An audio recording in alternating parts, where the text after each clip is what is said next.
afternoon again, everyone. Time being 12:10, we are going to reconvene this public hearing. And I guess at this point, we'll turn it back over to Joel. Wait. Did you, oh, sorry. Are we changing to are we just asking Joel to talk? Because I still have a couple things to say to Jerry.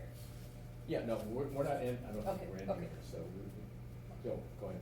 Thank you, Mr. Chair. Joel Stevens, County Council, for the record. So I'll just briefly say that after a little additional research, I'm not amending my previous comments or advice. As stated before, you know, the particular statutes related to this type of petition are silent on the withdrawal issue. So I think the reasonable thing to do in those circumstances is fall back on the generic statutes related to petitions and the process, which there are statutes such as 250-029 that talk about withdrawal of an initiative or referendum petition, and there's even a form from the Secretary of State related to that. But it all contemplates withdrawal before the signatures have been submitted for verification. Obviously, we're well past that step here. So. Okay. Thank you for researching that. Yeah, thank you. All right, everyone is agreeable to that, okay? Commissioner Bell? Thank you. Jerry, you mentioned that you thought that I was observing the meeting on February 9th. So for the record, I just want to say I wasn't. I don't know what you saw, but I was on a remote island in Alaska. I had people tell me they saw your name on that. You know, it's hearsay. Well, It's it could hearsay. have, maybe it showed up as invited, but for sure I was. No, I had a number I of confess comments. I wasn't even thinking about it. I wasn't expecting it. So people said, she was watching it, why didn't she vote? I go, Yeah. she was on the stage, she probably Yeah. didn't even know whether she was gonna be available, so. Yeah, it may have just showed up that I was invited.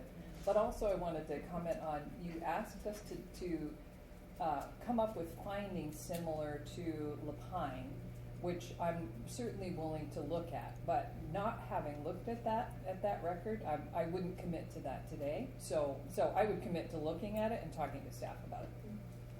Thank you, and I wasn't looking for a commitment, I offered it as a resource, Okay, and as an example, that what I was asking for was not impressive. gotcha. Okay, so we're still with the petitioner here, so Yeah. Jerry, you have Well, further comments? Mr. Scar mentioned, I just want to be very clear that we have no, we have no opposition to proceeding. In our view, whatever you do with regard to the cage now is something that would have to be done later, might as well do it now, and it's not going to change the overall, it's a matter of efficient resources and whether the right legal thing to do this. We assumed you had gone through that process just in a new hearing. That was an assumption, based on the fact that you already reached a final decision once without addressing them, but your points are valid about the time crunch. And I think we were all making decisions about our positions under a time situation at the end of the very long day. Yeah, I agree. I think this gives us an opportunity to have the very best process, and as you state, oh, sorry. Oh, we lost our viewer in the back. As you state, it gives you the best guidance, or we may approve. I mean, that's the other possibility, I suppose, is that this process could land with an approval. So, either you will get findings that let you know what has to change, or, going forward, changing the boundary, I suppose it gives us that opportunity to approve. So there's a lot of work that we can still do to make sure that a petition goes forward without fatal flaws, so. Jerry, any other comments? No, it's the first I've heard you might be reevaluating your tax rate issue. I think as we talked about, the time crunch is what placed us in a position to not fully vet that. We were not able to spend significant time with our treasurer, not able to spend significant time with assessor. So that, it's hard to say. I think we are in an opportunity to do a really good, thorough, full process without a time constraint. So I have no idea. Then I need to be clear on the record that we raised it in our last letter. We're not certain that an approval would result in a timing situation with the tax that is a completely different financial situation than the one that was incorporated in the petition that people signed. It was another part of our pressure. So while we don't think that really raises any issues if you're going to do it in line, if you're going to approve it, well, I'm going to reserve the right to go, wait a minute, we're not sure what happens then if what something that might not be legally challenged if we try to implement it. Because it would be a budget situation where we're now going a year or a year and a half without money, where the budget that was incorporated as part of the economic feasibility statement and is a component of the petition that actually has to be attached, would be different than what people signed. And I'm not, that's another legal issue that we just don't know. So I wanna say, since you raised that, we're not sure of the legal ramifications of approving at this point. We thought that kind of was already wired under the bridge in terms of the tax rate situation. And that this was more about getting the Capes situation squared away. Well, and I think because what we're moving toward is an order with full findings, I think we have to reserve the right as a board at this time that the full findings will be what the full findings will be with a full exploration. So- With so- time on the table, right? So I don't know what that means. I'm certainly not saying that we will approve, nor am I saying we will deny, but I think it's just a full conversation awaits all of us in this process. Jerry, that brings up a whole different conversation.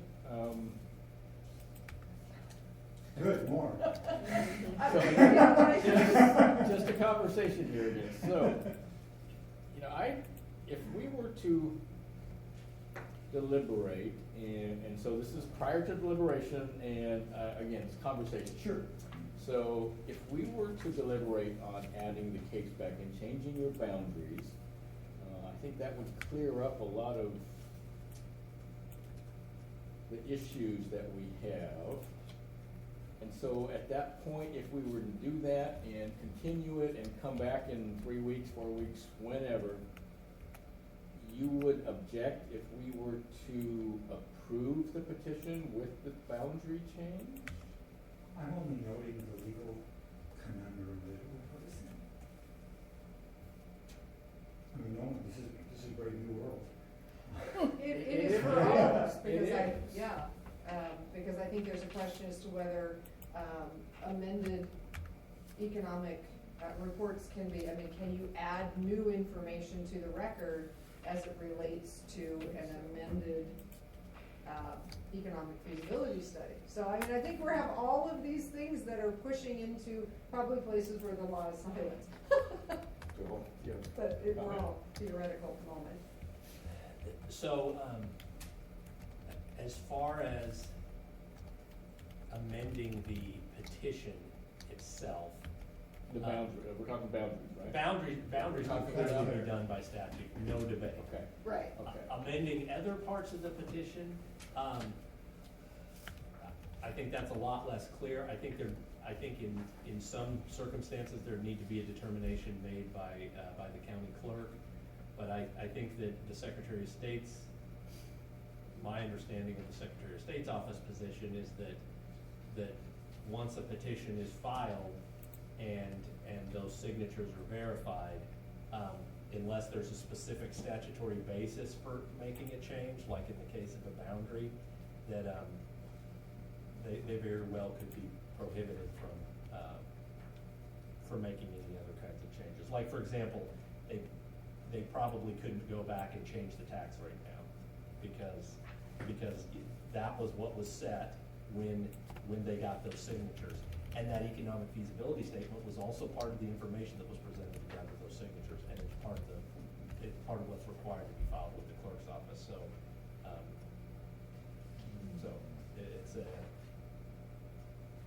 as Mr. Keene pointed, it's a potential conundrum because. And it might be our conundrum rather than yours. Right. We would be faced with whether we go forward because we don't be open to lawsuits from people who would challenge the incorporation. It happened in Damascus. So, since you bring up that point now, so it's your conundrum as to whether you are willing to move forward. So if we were to, excuse my phone here, I'm sorry. If we were to adjust the boundaries and come back and that resolved many of our issues, and we were to approve this, you would still have the ability not to move forward with incorporation at that point? we would be forced to consider that issue. I don't know the answer to that question. We would be confronted with that question. And I think it might be our question. And it's hypothetical at this point. Well, it's all highly I don't want to hold hypothetical. on record as, what we're gonna do, but it was not a conundrum I anticipated we would be confronting, because I thought basically we're already past the point on economic feasibility. We were just kind of focusing on just saying the case. If that's not the case, and I'm not telling you how to proceed. Well, because I think, you've made it very clear that you feel that the feasibility study is completely solid and that our concerns, all of it can be addressed, which I think is why, for me, the question came up, if that is true, because I really feel that time was the factor, that time and the desire of you as the petitioners to have a decision in that moment pushed us to use the information we had in that moment. And now what we're talking about is a process which allows us to get more information in. If in fact, as you stated, is all really, really solid, we may end up in a yes position. So it is an interesting place that it puts us all. So, Yeah. just in the interest of conversation and collaboration, right? It is a possibility. There was some research I read about whether the petition process needed to be completed within a certain budget cycle and couldn't be continued over into another budget cycle. That's another reason why we were, pushing for all this to go forward. But we didn't have to address that because we thought we were heading for it. So you stated that you all would be resubmitting with the intention of a May 2023. Is there a reason for a May rather than a November? Oh, yeah, in November we would go an entire year without the revenue. May allows us to go 6 months before the inflow is tax revenue, because we have to meet the July 15 deadline. And so basically, so if we swallow this year and the risks of what might happen in between, but go at it again with a May primary that both shortens the amount of time that we already asked the community to weigh in on about going without revenue. And it also maximizes the amount of time before we have to comply with the budget law, a year and a half actually. So if you go in November, you just have this time leading up to July where you don't have any revenue, but you have the clock ticking. Is that Right, and we would go on until, other before we can, requirements? before we can figure out, commitments to make the staff. What can we do, in that year, without any money, and how does that affect the viability of the whole project? Maybe we're seeing why there's only been 3 of these I think so. to Oregon, right? Because it's a complex timeline as well. Thank you for that clarification. Sure, and I think it's all doable within the time frame. We would make sure this time we've been conversing with, we've already set out some calendar deadlines for how to do things to maximize your ability to make a decision and have hearings and still meet the May 2023 timeline. So we're thinking ahead on that to avoid all of this next time. But still, for all the reasons I stated before, the benefit of having 5 days of roadmap is going to be a necessary part of that to facilitate it. Or at least very, very important part. We could face a decision about whether to go start all over again without your guidance. I don't know. I feel that anymore. So. Right. So Joel, here's where I'm gonna ask your indulgence again. This brings up so many questions here. I'm not sure how to frame this. So, looking at our potential path forward, I think at least I am leaning towards the possibility of adjusting boundaries. That does a lot for this petition to me.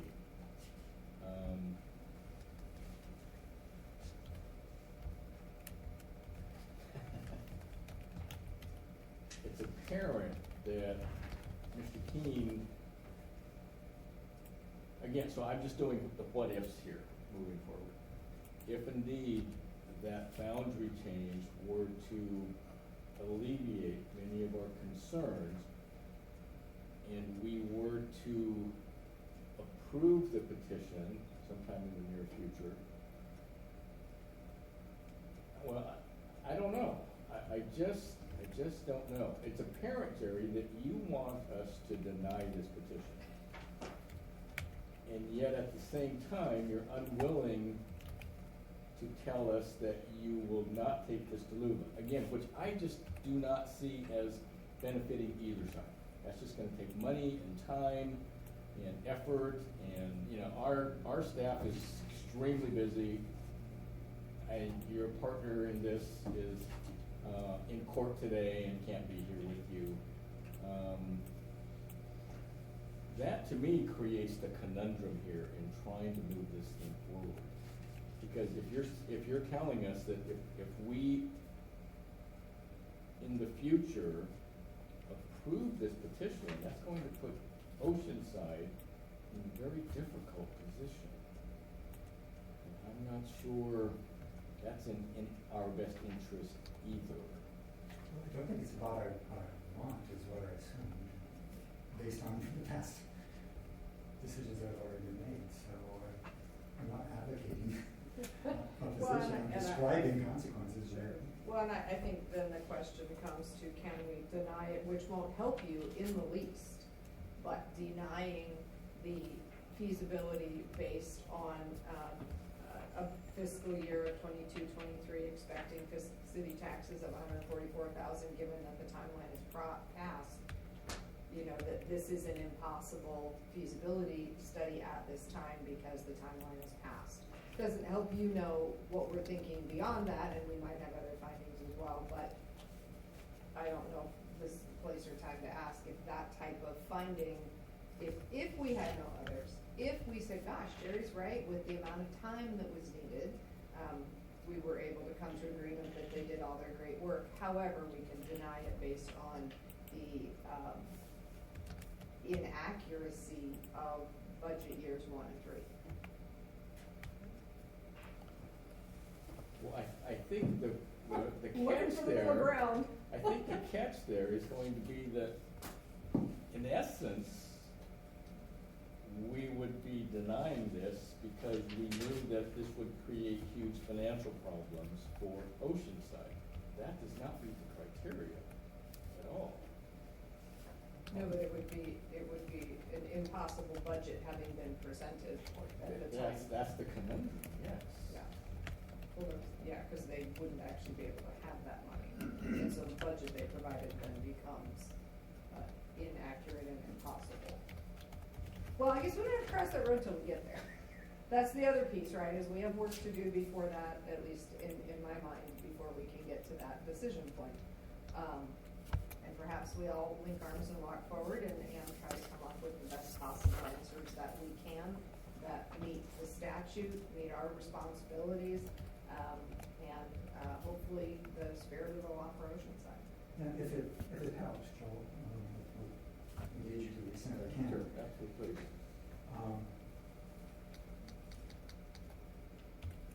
If it helped, and would give you a comfort level with making the kinds of detailed findings we need, then we come to a stipulated result. Do we need another recess here? Can we take a 5-minute recess? Yeah, I don't think we can come to a stipulated Why did I result. know that was Yeah. gonna happen? Okay, Okay, so, time being 12:29 PM, let's take a 5-minute recess.